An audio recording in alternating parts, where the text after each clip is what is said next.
This is Thomas Sikata, is the finest sound engineer in PotterCity. You want to meet him. So now bring the camera close. Let them see his face.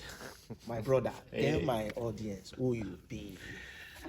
Hey, hello everyone. My name is Thomas Chikata, the sound engineer. Yes, currently I'm the lead sound engineer at PotterCity at the moment, by the grace of God. And these are me and my guy. We are the one behind the audio here, by the grace of God. So we like to know his own name as well, so that the audience can know the people doing big things. Yeah, he's Freeman. He's Freeman. He's the man behind the stage mix, console here at PotterCity. Yeah, by the grace of God. Okay, so the people will want to know how you make this setup, how you make it happen. Should we go to the front of the house first? I think we can start from here. Then maybe later we take them to the back where the magic really happened. Okay, so tell us about this your console, and why you chose to use this particular console for this particular place. Yeah, apparently this is Align Hits. This Align Hits S5000. I think it's the new board we have here currently. We were actually having the S class 7000 before this one. He's a little bit bigger than this, so we have that one first before this one. So last year we were coming to do a show with Joyous Celebration, and then we needed another music console that we've been able to accumulate our stage mix. So we decided to go in for another D-Life S class, the S class 5000, that will be able to complement us to the kind of channel list that we needed. So by the grace of God, my father in the Lord, Prophet Anase Upoku, they decided to get us another D-Life, which is this one that you are seeing here currently. But after the show, we decided to bring the smaller one and keep the bigger one in the storeroom for bigger shows. So that is why you see this console here. So what's your experience with this console? Amazing. I think this console do a lot of magic. For me, I don't know for other engineers, but for me, it's working for me. I love the preamps, the inset compressions, the effects. There are a lot of things that if you are working with this board, you can easily, like, one thing I also love about the workflow, it gives you the accessibility to do anything you wanted to do. That is how powerful this board is. So if they give you any other console now, you would choose Allen and Hits over any other console? Oh no, as an engineer, you have to be versatile. Versatile means you should be able to work with any other console. But for me, basically, I think Allen Hits works for me.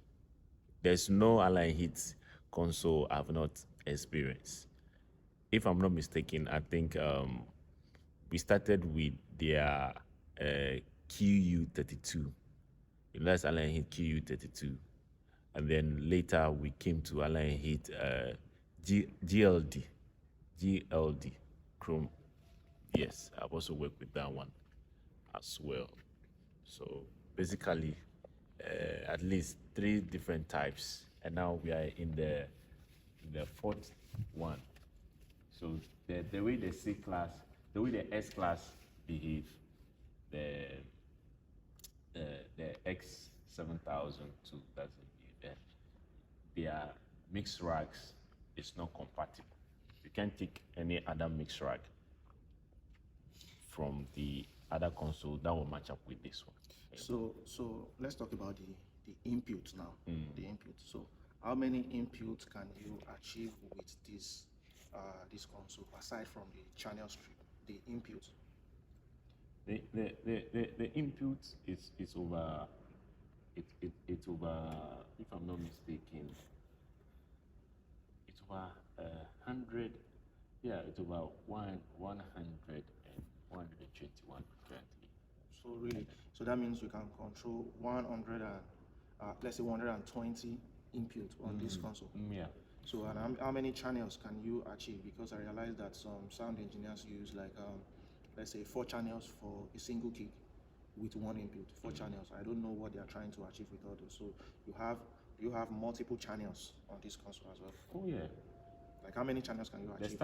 standard input channel, the manufacturer gave you is 64, Oh, okay. but it's expandable. Oh, okay. Yes, it's expandable. It's expandable.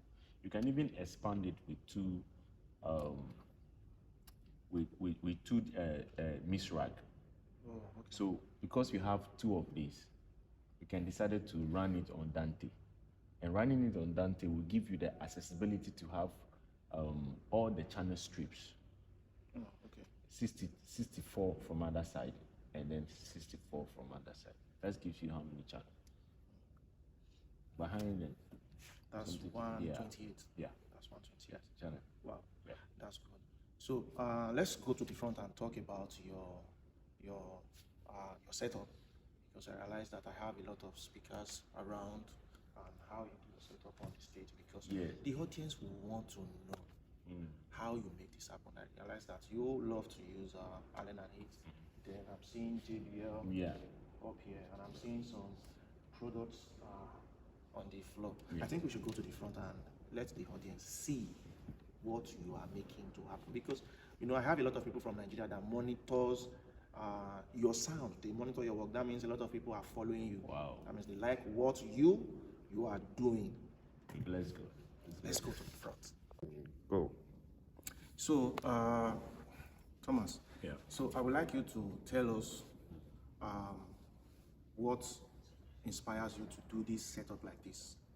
You get, because I'm seeing that you have this one here, and I'm seeing another one right there, and I'm seeing some couple of ones facing me like this as I am, and I'm seeing some one also, facing this audience from this angle.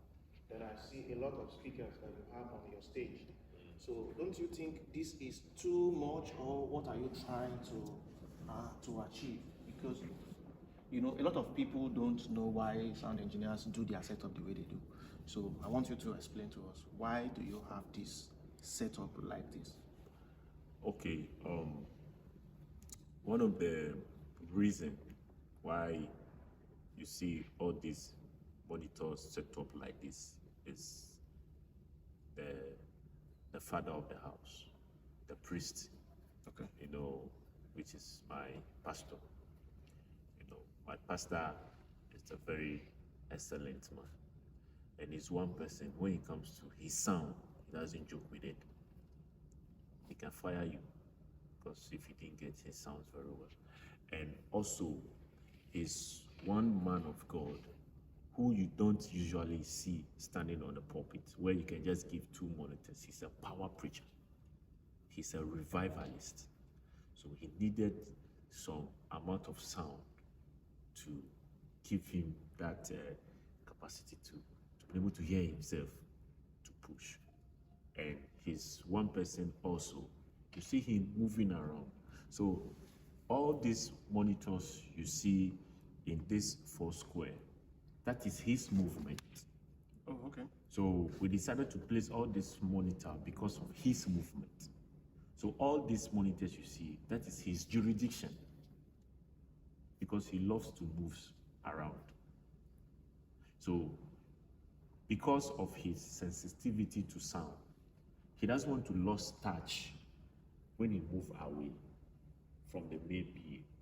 So we came across this whole system just purposely for him, that wherever he moves to, he'll be able to hear himself.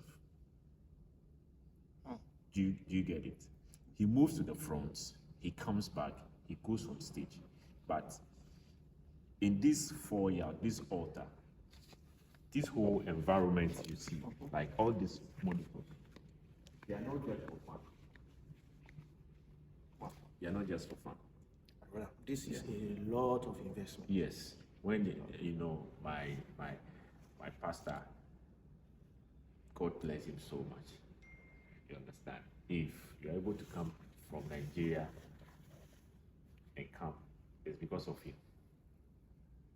Anything I put online, only thing you see me do it, this is why I do it. You understand? He invested actually in me. All the gadgets you see and all that, he invested it. So if he has not invested in it, I wouldn't be also have the opportunity to do what? To have an experience with all this. So I thank him so much. When it comes to the audio department in this church, he has really, really, really invested. I've never seen any man of God in this country who has really invested money when it comes to audio. Wow. Apart from my pastor. Yeah. I won't lie, this is a lot of investment. Yeah. Because I'm seeing this QSC and Yeah. I think I have an idea of how much this particular equipment costs. Yeah. From- So this one, Wow. these are table sounds. Wow. Yeah, and these are table sounds. These are table This sounds. is a lot. So this setup like this is for choir, praise and worship, and all that. So we are able to provide appropriate setup for everybody. The amount of sounds that goes to these monitors, you can put it in this one. Oh, okay. No, this one's will go off. So you decide. So what are these? What are the purpose of all these ones you have? These are for the choir, Oh, okay. praise and worship, and all that. So if you are a praise and worship leader, you don't come to the foyer where the man of God stands. You wouldn't hear yourself the way you live. You hear yourself better on stage, because this is really tuned and set up for the man of So God. that means these speakers, these monitors I'm seeing that do this particular square Yeah. form, they are purposely designed for the man of God Yes. to hear He's himself. proper. So that means if he move this angle, he does not want to lose the quality of sound. Yes. So and he's hearing the sound from Every left angle. and right. So Every angle. facing him, because I'm seeing these ones also facing me. So it's also designed for purposely for him. Wow. Wow. That's massive. So let's talk about this in about, because I hear some people say flying sub at the top is not cool enough and all that. Who's it? That's what we hear. We hear that flying your sub is not good and all that. That sub needs to be on the ground, for the vibration and all that. So you still feel that same vibration that we need on these subbers is being flown like this. Oh yes. Really? Oh yes. Don't you see people sitting at the top there? Don't you see a gallery there? So how do you get your subs over there? So you mean this sub is going to also sound boom all the way? It might not be as the way this one, but at least you give the people over there Like you feel, oh, okay. This is not. If I take you to the bigger hall, we have Freeman. How many? We have over almost flying subs all over, and buried subs, and it's working so perfectly. I would like to see that bigger hub. I would like to see it. Yeah. But aside from that, I know people always have a double mix. I guess you have if you're Freeman doing this statement. So I also like him to tell us. He's a very great guy. His idea about the statements, because some cases you'll be wondering that how does this happen using double console and all that. So tell us before Freeman tell us how he does his thing on the.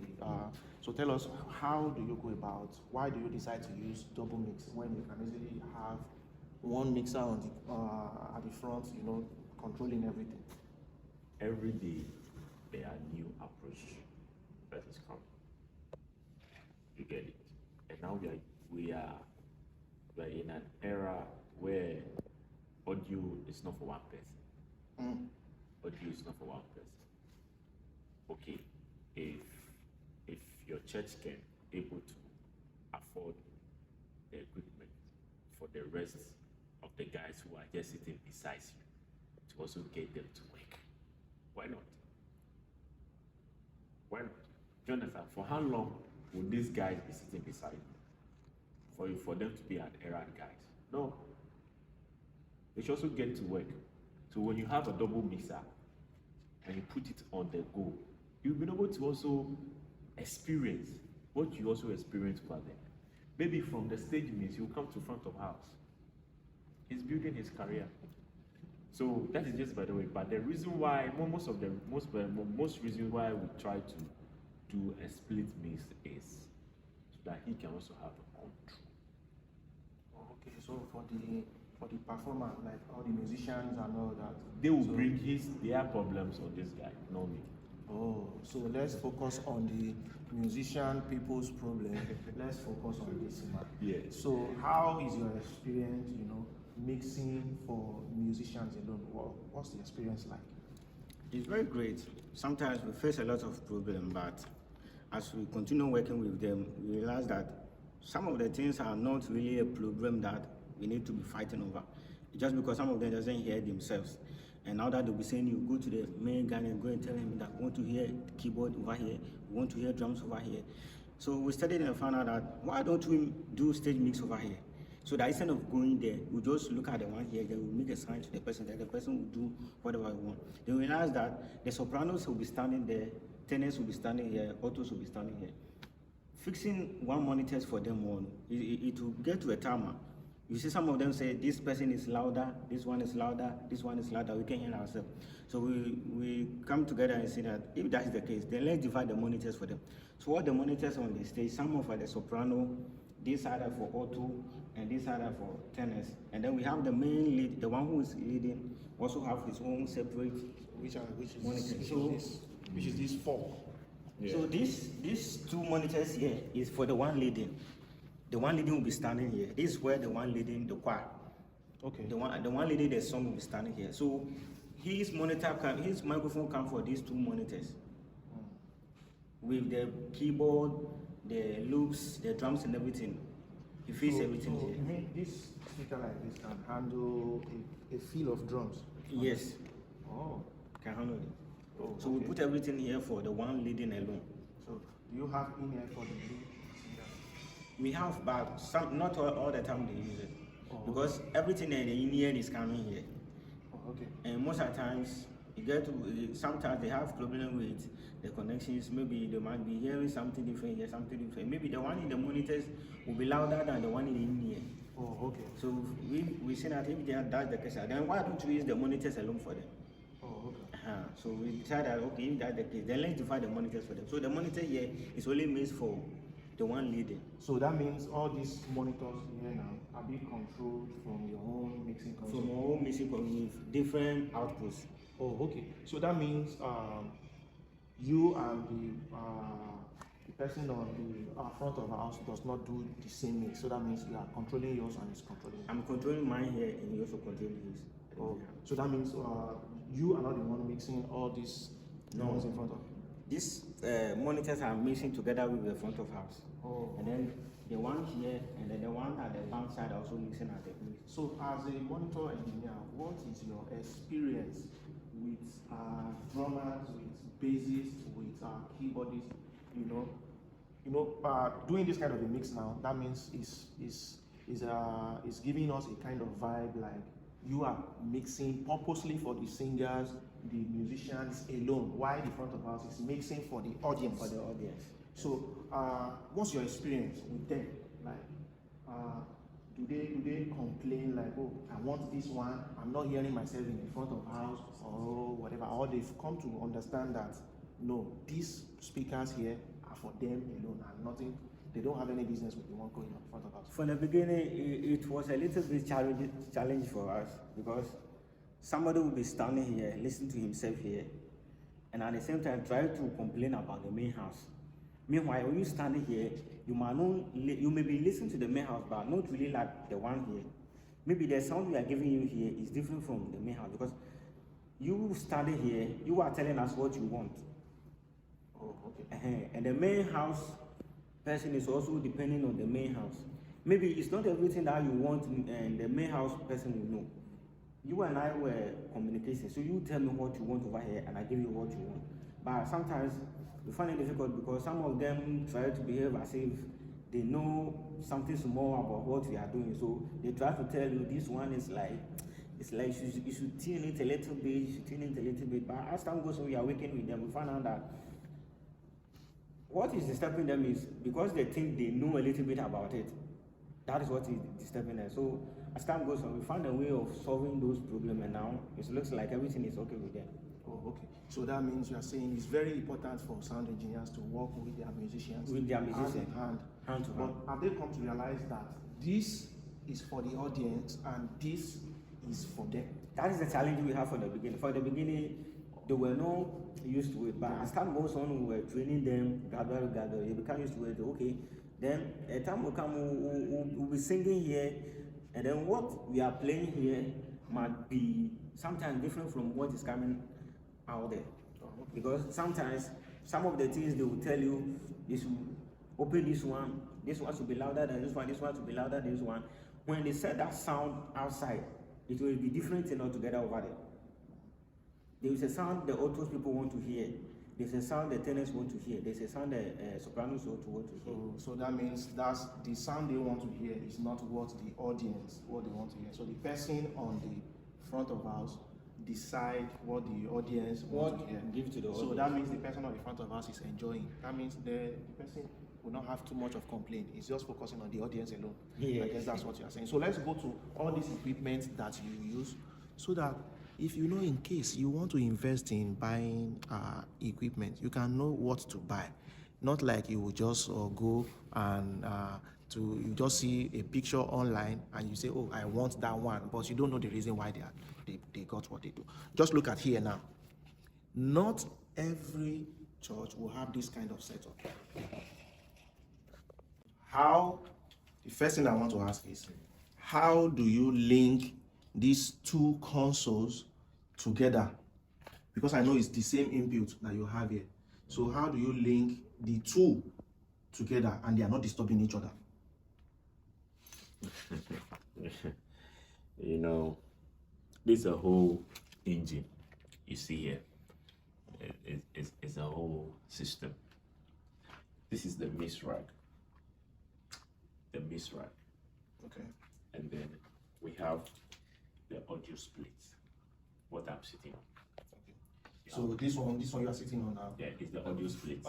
For some people in the other side of my country, we call it audio link or It's not just or snake cable. Yes, it's not just it's not just a snake cable.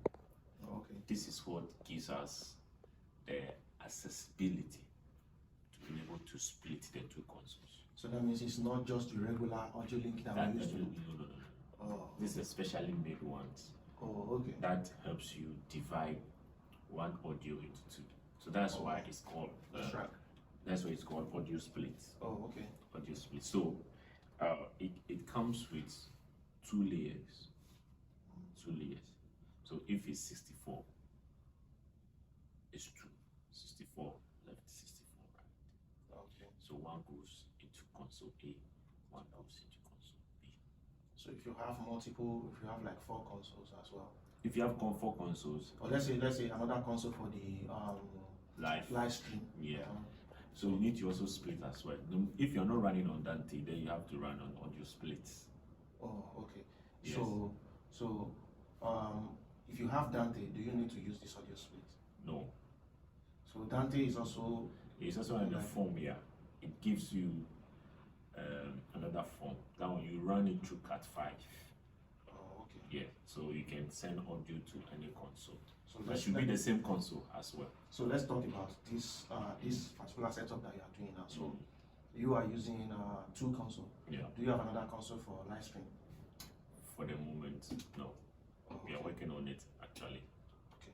So let's talk about how you do this magic here, because this thing is looking like something like Oh, it's a very simple thing. You know, it's a very simple. That's why you see that they are all color coded. You know, so okay. you see the same color here. You see the same color, right? So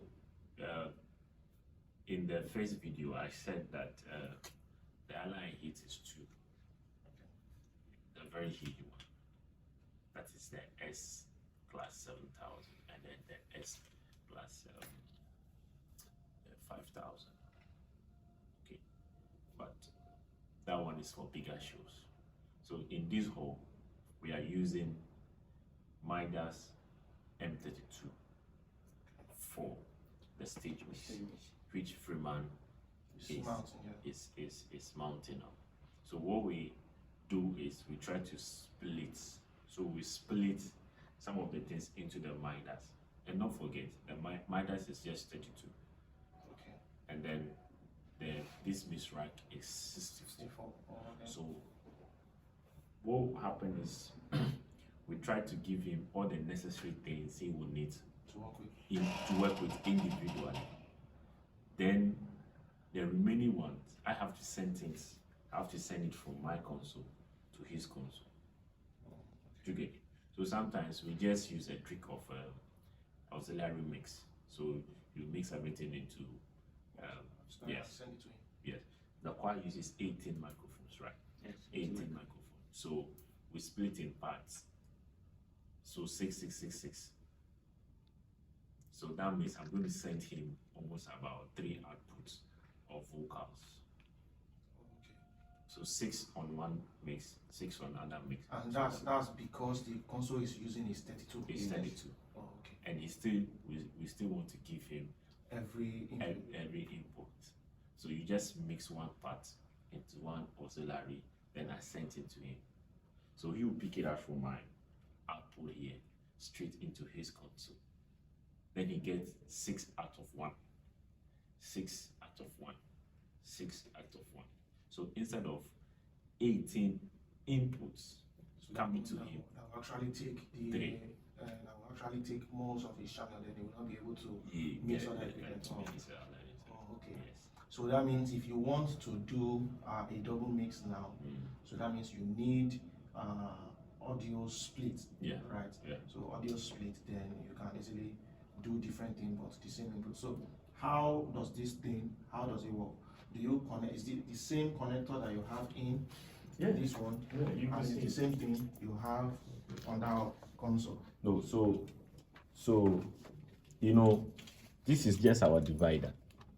So this is what is dividing the audio for us. Okay. So I'm running, don't forget, I'm running Cat 5. He's also running Cat 5. Okay. So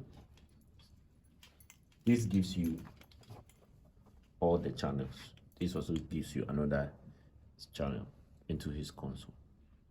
Oh, okay. So let me get it now. So this is the main source. Yes.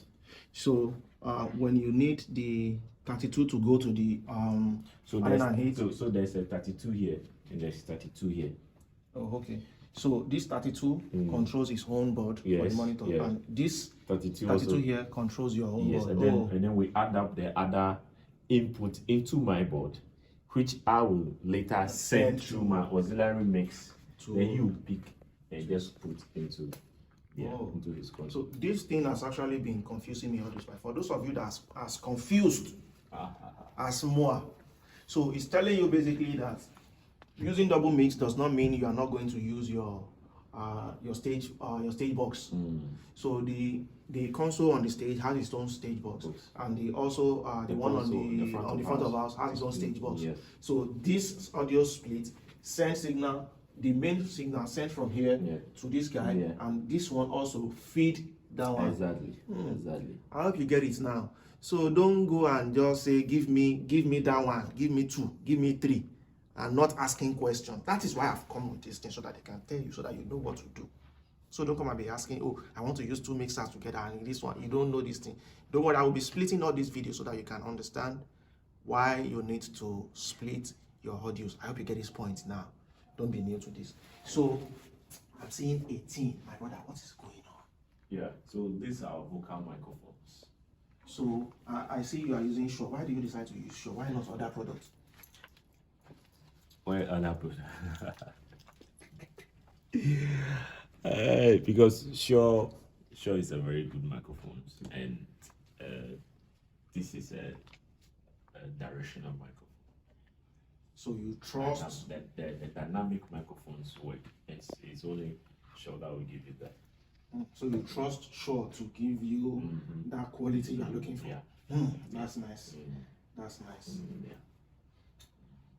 Okay. Yes, I've always been saying this thing everywhere. Yeah. I know, but I want my audience to know this. Why do you decide to use this? Is it because you don't want antenna spreading out your console, so you decide to use this one? All these devices are linked together. Okay. Okay, they are linked together because we wanted to avoid unwanted signal. So what first of all you have to do is you have to tune the whole system and to get the appropriate Frequency you want in here. And what happened is because there are many, you don't want any glitches, and moreover too, it's a little bit far away from the stage. So we decided to give it a booster antenna. So this antenna helps us to spread the signal wider. Oh, okay. So instead of you using the normal antenna, this gives you a boost. So yeah. So that means if I want my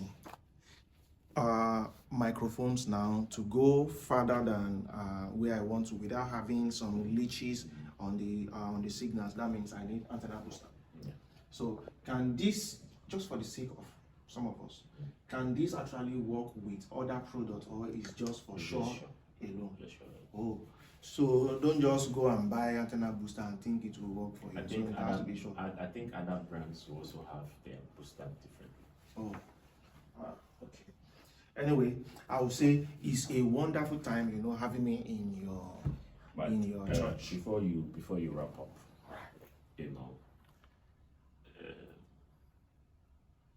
I want to say something so passionate. Yes. And some of you who are in the church and the pastor is really investing in you, buying all these gadgets for you. It's not just for fun. Make sure you put it into use. Let him know that you are capable. The little that he has given you, put it to work. Show him that, Papa, what you have given to me, I can use it and use it best.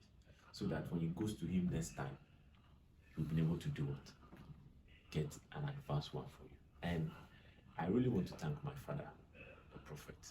He has really, really, really done well. Like I said in my previous video, I don't think there's any pastor in this world who can invest into audio like this great man of God. I can testify to it because what I'm seeing here, And this my is just brother. and this is just the list.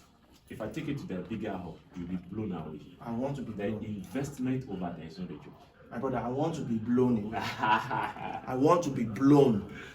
You get the point? I want to be blown. I want to see things, So, it's nice to have me here in PotterCity, Ghana, and like you have been hearing from the wonderful sound engineer, the lead sound engineer in PotterCity. You guys need to do better. You need to train yourself. You get the point now. If you like, they play.